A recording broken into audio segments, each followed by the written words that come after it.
Hi ಎಲ್ಲರಿಗೂ ನಮಸ್ಕಾರ. ಮೊಟ್ಟೆ ಸಾರನ್ನು ಒಂದೇ ಒಂದು ಸಲ ಈ ಥರ ಮಾಡಿ ನೋಡಿ, ತುಂಬ ರುಚಿಯಾಗಿರುತ್ತೆ. ಒಂದೇ ಥರ ಮೊಟ್ಟೆ ಸಾಂಬಾರು ತಿಂದು ಬೇಜಾರಾದವಾಗ ಈ ಥರ ಮಾಡಿ ನೋಡಿ, ತುಂಬ ರುಚಿಯಾಗಿರುತ್ತೆ. ನಾನಿವಾಗ ನೋಡಿ ಗ್ಯಾಸ್ ಹಚ್ಚಿ ಒಂದು ಪಾತ್ರನ ಈ ಥರ ಒಲೆಗೆ ಇಟ್ಕೊಂಡು ಸ್ವಲ್ಪ ನೀರನ್ನು ಹಾಕ್ಕೊತಾ ಇದ್ದೀನಿ. ಅಳತೆ ಪ್ರಕಾರ ಏನಿಲ್ಲ, ಸ್ವಲ್ಪ ಬೇಳೆ ಬೇಯೋ ಥರ ಹಾಕ್ಕೊತಾ ಇದ್ದೀನಿ. ನಾನಿಲ್ಲಿ ಹೆಸರು ಬೇಳೆನ ತಗೊಂಡಿದ್ದೀನಿ. ಇದನ್ನು ಸ್ವಲ್ಪ ನೀರಲ್ಲಿ ಹಾಕಿ ನೆನೆಸಿಟ್ಕೊಂಡಿದ್ದೀನಿ. ಕ್ಲೀನಾಗಿ ತೊಳೆದು ಇವಾಗ ನೀರಿಗೆ ಹಾಕ್ಕೊತಾ ಇದ್ದೀನಿ. ಅದಕ್ಕಿಂತ ಮೊದಲು ನನ್ನ ಚಾನಲನ್ನು ಸಬ್ಸ್ಕ್ರೈಬ್ ಮಾಡ್ಕೊಳ್ಳಿ. ವಿಡಿಯೋ ಇಷ್ಟ ಆದರೆ ಲೈಕ್ ಮಾಡಿ, ಹಾಗೆ ಶೇರ್ ಮಾಡಿ, ಸಪೋರ್ಟ್ ಮಾಡಿ. ಒಂದು ಮಿಕ್ಸಿ ಜಾರನ್ನು ತೊಗೊಂಡಿದ್ದೀನಿ. ಇದಕ್ಕೆ ಟೊಮೆಟೊ, ಕೊತ್ತಂಬರಿ ಸೊಪ್ಪು, ಸ್ವಲ್ಪ ಈರುಳ್ಳಿನ ಹಾಕ್ಕೊತಾ ಇದ್ದೀನಿ. ಮಸಾಲೆ ಯಾವುದು ಹುರಿಬೇಕಂತ ಇಲ್ಲ, ಹಾಗೆಯೇ ಹಾಕ್ಕೊತಾ ಇದ್ದೀನಿ. ಹಸಿ ಮಸಾಲನೇ ಹಾಕಿ ಮಾಡಿದ್ರೆ ತುಂಬ ರುಚಿಯಾಗಿರುತ್ತೆ.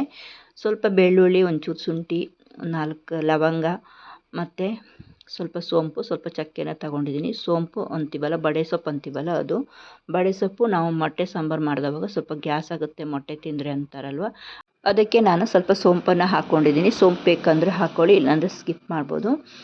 1-2 ಚಮಚದಷ್ಟು ಅಚ್ಚ ಖಾರ ಪುಡಿನ ಹಾಕ್ಕೊತಾ ಇದ್ದೀನಿ. ಇದ್ರ ಬದಲಿಗೆ ನಾವು ಬ್ಯಾಡಗಿ ಮೆಣಸು ಕೂಡ ಹಾಕೋಬೋದು. ಖಾರ ತುಂಬ ಹಾಕ್ಕೋಬೇಡಿ, ಸ್ವಲ್ಪ ಕಡಿಮೆ ಪ್ರಮಾಣದಲ್ಲಿ ಹಾಕ್ಕೋಬೇಕು. 1 ಚಮಚ ಧನಿಯಾ ಪುಡಿ, ಹಾಗೆಯೇ 1/4 ಚಮಚದಷ್ಟು ಅರಿಶಿನ ಪುಡಿನ ಹಾಕ್ಕೊತಾ ಇದ್ದೀನಿ. 1 ಕಪ್ಪಷ್ಟು ಕಾಯಿ ತೊಗೊಂಡಿದ್ದೀನಿ. ಸಾಂಬಾರನ್ನು ನಾವು ಯಾವ ಅಳತೆಯಲ್ಲಿ ಮಾಡ್ತೀವೋ ಆ ಪ್ರಮಾಣದಲ್ಲಿ ಎಲ್ಲದನ್ನು ತಗೊಳ್ಬೇಕು. ಇವಾಗ ನೋಡಿ ಸ್ವಲ್ಪ ನೀರನ್ನು ನಾನು ಇದಕ್ಕೆ ಹಾಕ್ಕೊಂಡು ನೈಸಾಗಿ ಇದನ್ನು ನಾನು ರುಬ್ಕೊಂಡು ಬರ್ತಾ ಇದ್ದೀನಿ. ತುಂಬ ನೈಸಾಗಿ ರುಬ್ಕೋಬೇಕು, ಚೆನ್ನಾಗಿರುತ್ತೆ ಸಾಂಬಾರು. ಅವಾಗ ಮಸಾಲೆ ರುಬ್ಕೊಬಂದಾಯಿತು ನೋಡಿ. ಇವಾಗ ಬೇಳೆ ಈ ಥರ ಚೆನ್ನಾಗಿ ಬೆಂದ್ಕೊಂಡಿದೆ. ನಾವು ಈ ಬೇಳೆ ಬದಲು ತೊಗರಿ ಬೇಳೆ ಹಾಕ್ಕೋಬೋದು, ಇಲ್ಲ ಹೆಸರು ಕಾಳು ಹಾಕ್ಕೋಬೋದು, ಯಾವುದಾದ್ರೂ ಹಾಕ್ಬೋದು. ನಾನು ಹೆಸರು ಬೇಳೆನೇ ತೊಗೊಂಡಿದ್ದೀನಿ. ಚೆನ್ನಾಗಿ ಬೆಂದ್ಕೊಂಡಿದೆ. ಮಸಾಲೆ ಕೂಡ ನೈಸಾಗಿ ಈ ಥರ ರುಬ್ಕೊಬಂದಿದ್ದೀನಿ.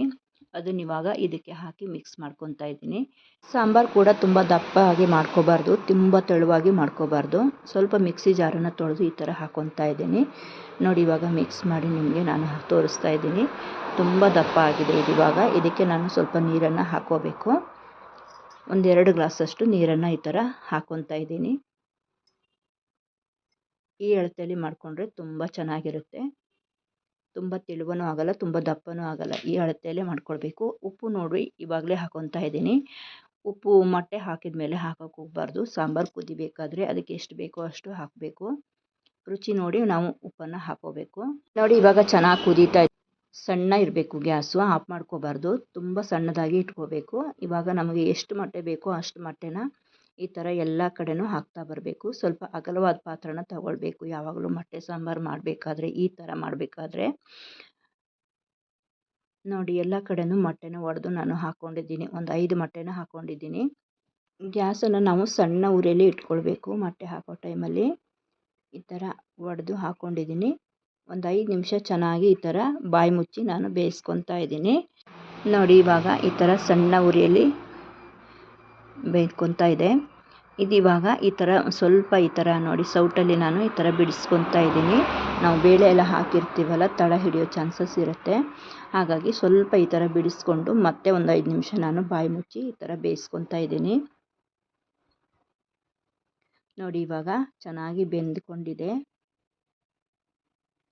ನಿಮಗೆ ಸ್ವಲ್ಪ ದಪ್ಪ ಆಯಿತು ಅಂತಂದರೆ ಸ್ವಲ್ಪ ನೀರನ್ನು ಹಾಕ್ಕೋಬೋದು. ನಾನು ಈ ಪ್ರಮಾಣದಲ್ಲಿ ಮಾಡ್ಕೊಂಡಿದ್ದೀನಿ. ಸ್ವಲ್ಪ ನಿಮಗೆ ತೆಳು ಬೇಕಂದರೆ ಸಾಂಬಾರು ಕುದಿಯೋ ಟೈಮಲ್ಲಿ ಒಂದು ಸ್ವಲ್ಪ ನೀರನ್ನು ಹಾಕಿ ತೆಳುವಾಗಿ ಕುದಿಸ್ಕೊಂಡು ಆಮೇಲೆ ಮೊಟ್ಟೆನ ಹಾಕ್ಕೊಳ್ಳಿ. ತುಂಬ ಚೆನ್ನಾಗಿರುತ್ತೆ. ತುಂಬ ಅಂದರೆ ತುಂಬ ರುಚಿಯಾಗಿ ಬಂದಿದೆ. ಈ ಥರ ಮೊಟ್ಟೆ ಸಾಂಬಾರನ್ನು ನೀವು ಮಾಡಿ ನೋಡಿ, ತುಂಬಾ ಚೆನ್ನಾಗಿರುತ್ತೆ. ಇದು ಅನ್ನ, ರೊಟ್ಟಿ, ಪೂರಿ, ಇಡ್ಲಿ, ಚಪಾತಿ ಎಲ್ಲದಕ್ಕೂ ಚೆನ್ನಾಗಿರುತ್ತೆ. ಈ ಥರ ಒಮ್ಮೆ ಮಾಡಿ ನೋಡಿ, ತುಂಬಾ ಇಷ್ಟಪಟ್ಟು ತಿಂತಾರೆ. ಮಕ್ಕಳು, ದೊಡ್ಡವರು ಎಲ್ಲ ಇಷ್ಟಪಟ್ಟು ತಿಂತಾರೆ. ಈ ವಿಡಿಯೋ ಇಷ್ಟ ಆದರೆ ಪ್ಲೀಸ್ ಸಬ್ಸ್ಕ್ರೈಬ್ ಮಾಡ್ಕೊಳ್ಳಿ, ಹಾಗೆಯೇ ಲೈಕ್ ಮಾಡಿ. ಇಷ್ಟ ಆದರೆ ನಿಮ್ಮ ಫ್ಯಾಮಿಲಿ ಫ್ರೆಂಡ್ಸ್ ಜೊತೆನೂ ಶೇರ್ ಮಾಡಿ. ಈ ಫುಲ್ ವಿಡಿಯೋ ನೋಡಿ ಸಪೋರ್ಟ್ ಮಾಡಿ. Thank you friends.